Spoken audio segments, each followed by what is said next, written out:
Hello guys, ഇന്ന് എൻ്റെ അമ്മയുടെ ഉണ്ടാക്കാൻ പോകുന്നത് ബേഗൻ ഭർത്തയാണ്. ഇതൊരു നോർത്ത് ഇന്ത്യൻ ഡിഷാണ്.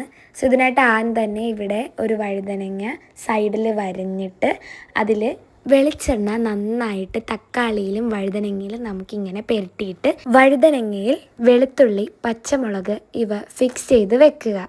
എന്നിട്ട് നമുക്ക് ഈ വഴുതനങ്ങയും തക്കാളിയും അടുപ്പത്ത് വെച്ച് നന്നായിട്ട് പൊള്ളിച്ചെടുക്കാം. മറ്റ് ഭാഗവും കൂടി തിരിച്ചിട്ട് കൊടുത്ത് നന്നായിട്ട് പൊള്ളിച്ചെടുക്കാം.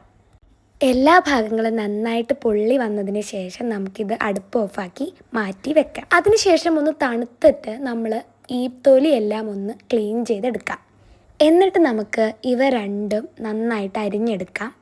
നന്നായി അരിഞ്ഞെടുത്തതിന് ശേഷം നമുക്കൊരു ചട്ടിയിലേക്ക് കുറച്ച് എണ്ണ ഒഴിച്ച് കടുകിട്ടിട്ട് നന്നായിട്ട് പൊട്ടി വരുന്നത് വരെ വെയിറ്റ് ചെയ്യാം. പൊട്ടി വന്നതിന് ശേഷം നമുക്കതിലേക്ക് സവാള ചെറുതായി അരിഞ്ഞതും പിന്നെ ഇഞ്ചി ചെറുതായി അരിഞ്ഞതും ചേർത്ത് ഒന്ന് വഴറ്റാം. അതിലേക്ക് ആവശ്യത്തിന് ഉപ്പും കൂടി ചേർത്ത് നന്നായിട്ട് ഇളക്കി യോജിപ്പിക്കാം. ഇതിലേക്കിനി നമുക്ക് അരിഞ്ഞു വെച്ച വഴുതനങ്ങയും തക്കാളിയും കൂടി ചേർത്ത് നന്നായിട്ട് ഇളക്കി യോജിപ്പിക്കാം. ഇനി നമുക്ക് പൊടികൾ ചേർത്ത് കൊടുക്കാം. മഞ്ഞൾപ്പൊടി, മല്ലിപ്പൊടി, മുളക് പൊടി, ഗരം മസാല, ജീരകപ്പൊടി ഇവയെല്ലാം 1 സ്പൂൺ വീതം ചേർത്ത് നന്നായിട്ട് ഇളക്കി യോജിപ്പിക്കാം. ഇനി നമുക്കൊരു ചെറിയ കപ്പിൻ്റെ അളവിൽ 1/2 കപ്പ് വെള്ളം ഒഴിച്ച് നന്നായിട്ട് ഇളക്കി യോജിപ്പിക്കാം. കറി നന്നായിട്ട് തിളച്ച് വരുമ്പോഴേക്കും നമുക്കിതിലേക്ക് മേത്തി ലീവ്സും കൂടി ചേർത്ത് നന്നായിട്ട് ഇളക്കാം.